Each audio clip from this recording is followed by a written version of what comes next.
Au scăzut piețele în ultima perioadă de timp. Indicii au înregistrat o scădere, la fel și stocurile. Ce se întâmplă cu piața de criptomonede?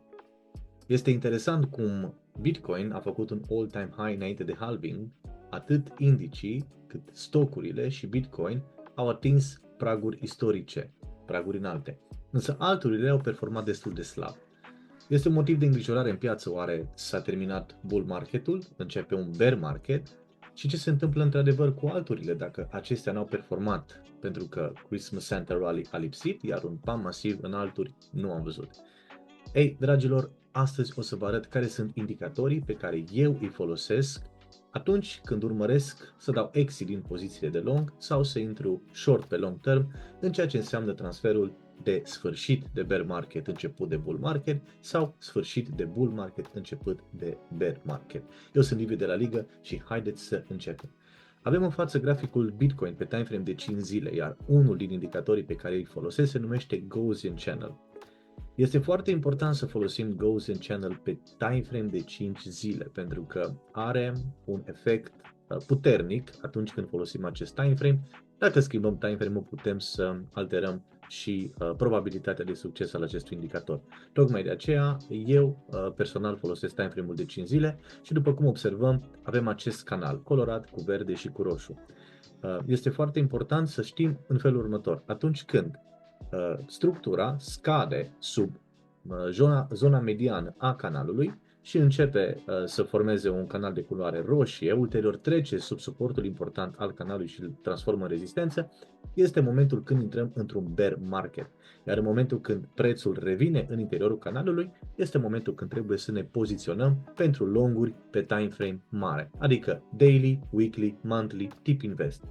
Important este atunci când Bitcoin sau când criptomonedele, pentru că acest canal nu merge doar pe Bitcoin, merge și pe alturi, este important să urmărim structura prețului și atunci când rezistența canalului devine suport, avem încă un entry point care poate să declanșeze o mișcare de parabolă. Observăm pe data de 10 iunie 2023, Bitcoin oficial a trecut într-un început, în faza 1 de bull market, ulterior a mai retestat o singură dată axa canalului și a început urcarea de nivel 2, respectiv nivel 3.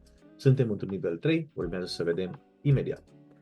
Dacă ne uităm puțin și în trecut, același canal de Gaussian a semnalat foarte clar perioada de bull market, bear market, bull market, bear market, bull market, bear market.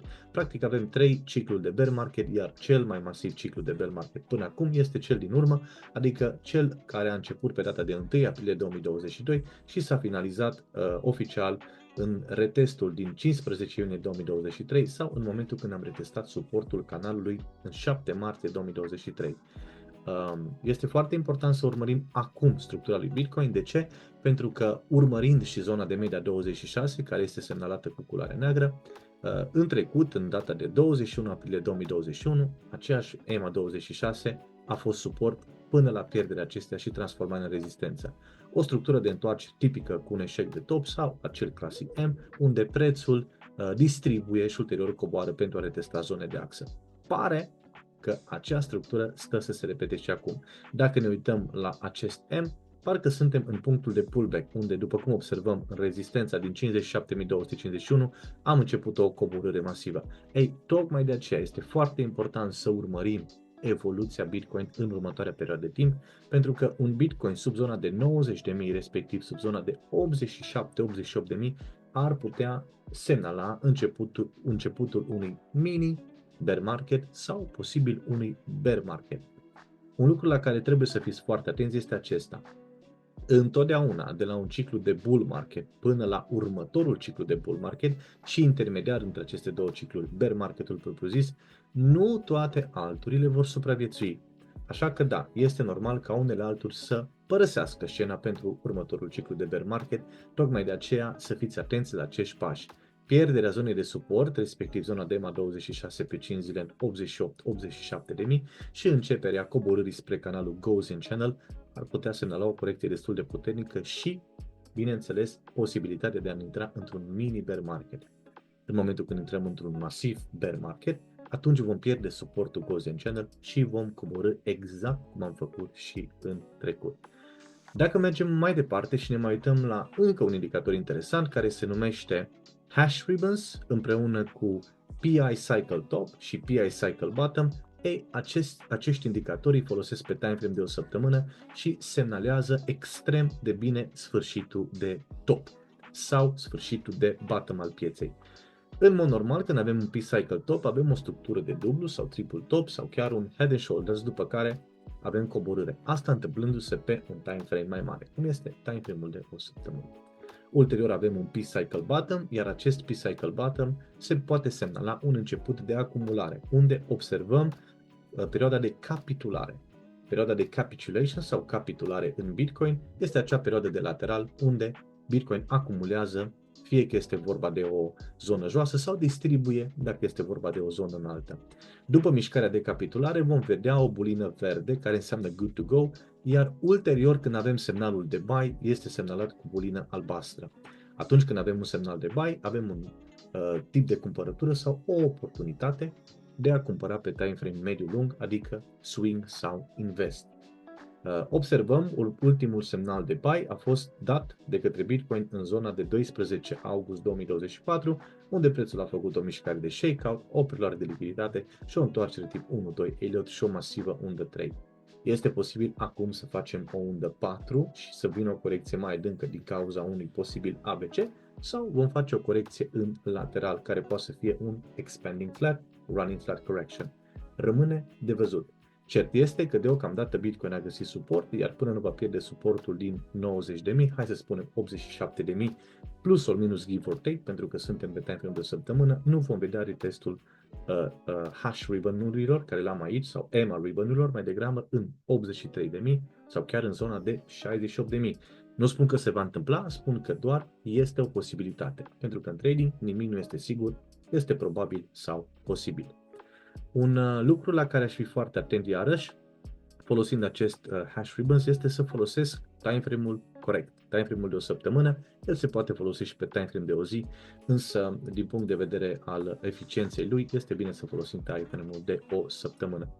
Acești indicatori folosesc pentru a determina momentul în care vreau să fac un entry sau un exit pe timeframe mediu sau lung din piața de criptomonede. Hai totuși să vedem ce fac alturile. Dacă ne uităm puțin peste Solana, unul din activii cei mai îndrăgiți, observăm că în momentul de față Solana este într-un downtrend după o coborâre destul de puternică, o coborâre de aproximativ 18%, lateralizează și încearcă o pătrundere a EMA26. O EMA26 testată în zona de 191,20 de cenți, după care o respingere. Este imperativ ca Solana să părăsească acest lateral printr-o spargere a zonei de $193. Această zonă reprezintă o rezistență majoră. Tocmai de aceea avem nevoie de un breakout, retest, ulterior mai avem o rezistență mai mică în $200. Peste $200 Solana poate să atingă fără probleme $216, unde întâmpină o rezistență din nou pentru o structură de impuls, fake-out și un nou retest.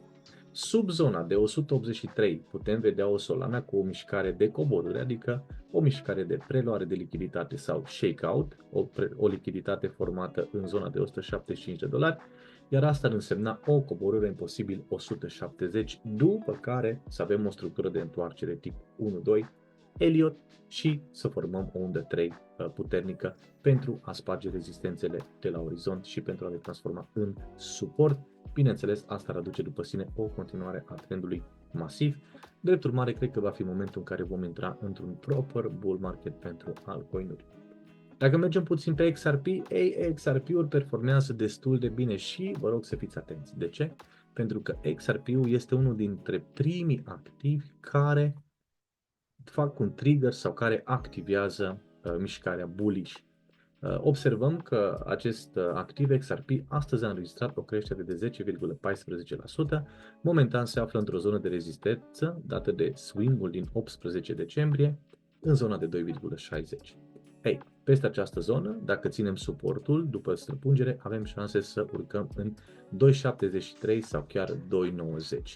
Un XRP în $4 în perioada următoare, în perioada de februarie spre martie, nu ar fi imposibil sau probabil chiar mai sus. Însă este extrem de important să preluăm zonele de înaltă, să le retestăm, să avem în continuare prezență de volume instituționale pentru determinarea trendului masiv și, bineînțeles, să mergem cu trendul. Popcat este unul din activii care personal tranzacționez și îmi plac foarte mult. Este un coin sau un token conceput pe ecosistemul Solana și îl observăm într-un trend masiv descendent. Acesta a înregistrat o creștere de aproximativ 40%, 75%, îmi cer scuze, din data de 17 noiembrie până în 11 a 1 a 2025 am avut o scădere de 75%, respectiv pe ultimul length am avut o scădere de 45% din data de 4 ianuarie, da? Suntem în data de 11 ianuarie, am avut o săptămână descendentă.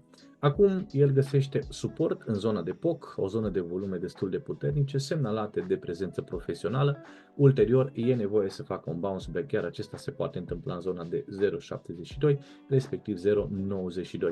Peste această zonă putem avea un Popcat foarte bullish, asta ar însemna un bounce back de respectiv 26 sau 62%.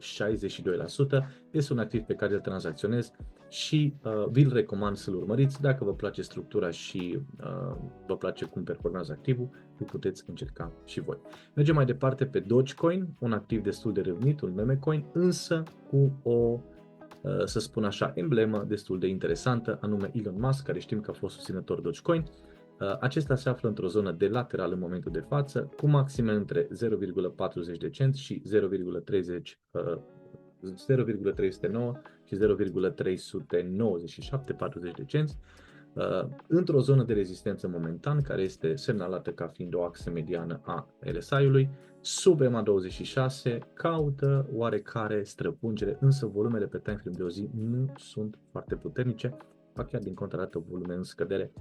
O lichiditate formată în 0,37, dacă pierdem această zonă putem ataca imbalanțele din zona din stânga din vecinătate și putem avea un Dogecoin în 0,19 sau de ce nu în 0,17.